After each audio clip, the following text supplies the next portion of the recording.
বলেছেন ইত্তাখিদি মিনাল জিবালি বুয়ুতা, মৌমাছি পাহাড়ে মৌচাক বানাও, বড় বড় গাছের মগ ডালে বানাও, যেন এলাকার ছেলেরা ঢিল না মারে। ঢিল মারো না তোমরা মৌচাকে। এজন্য আল্লাহ তাআলা মৌমাছিকে সিক্রেট মেসেজ করেছেন, উঁচু জায়গায় বানাও।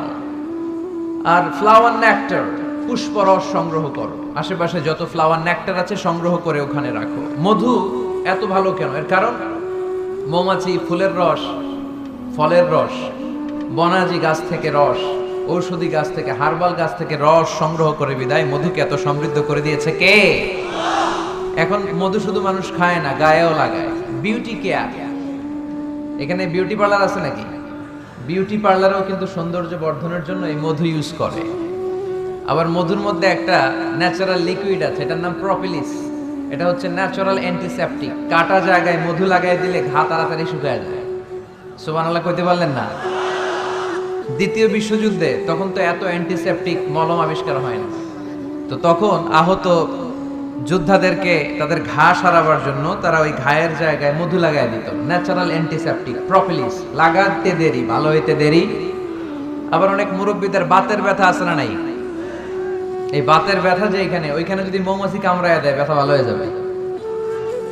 ইজিপশিয়ান এক ডাক্তারকে দেখলাম, তার রেমিটিক ফিভারে আক্রান্ত যে সমস্ত পেশেন্ট তাদেরকে ডাইকাই না জামা খুইলা ওইখানে মৌমাছি বসায় দেয়, আর মৌমাছি হুল ঢুকায় দেয়, আর রোগী চিৎকার শুরু করে দেয়, কিছুক্ষণ পরে ব্যথা ভালো হয়ে যায়। তো এরকম অনেক কিছু দিয়ে আল্লাহ মধুকে সংরক্ষণ করেছেন। এবং কোরআনে আল্লাহ তাআলা দুইটা জিনিসকে শিফা বলেছেন। কয়টা জিনিসকে? এক হচ্ছে কোরআন, ওয়ানুনাজ্জিলু মিনাল কুরআনি মা হুয়া শিফা, কোরআন নিজেই শিফা। আর হচ্ছে মধু। মধু আর কোরআন, এই দুইটা ছাড়া আর কোনো জিনিসের ক্ষেত্রে আল্লাহ শিফা শব্দ ব্যবহার করে নাই। চিল্লায় পড়েন সুবহানাল্লাহ। একজন অস্ট্রিয়ান সায়েন্টিস্ট কার্ল বন ফ্রেশ এই মধুর এবং মৌমাছির এই প্রক্রিয়া প্রসেসিং নিয়ে গবেষণা করে নোবেল প্রাইজ পেয়েছে।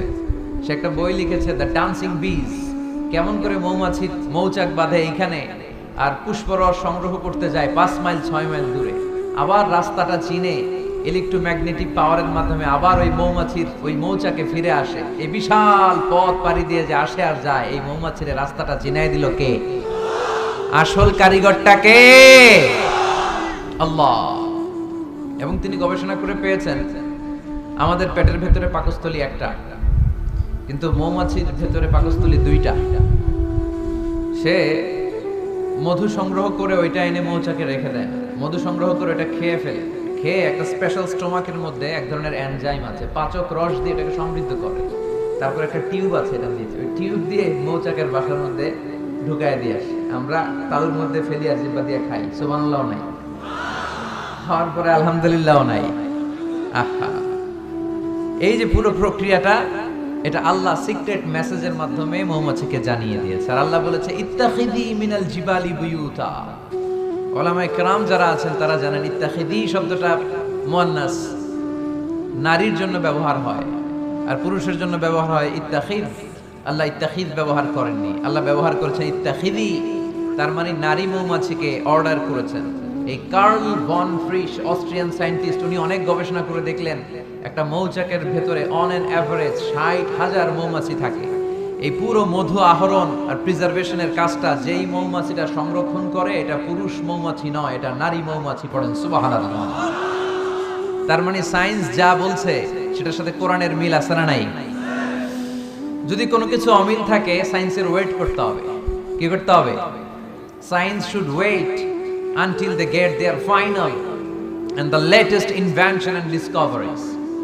কারণ সায়েন্সের সবচেয়ে বড় থিওরি হচ্ছে যে সায়েন্সের কোনো থিওরি ফাইনাল না।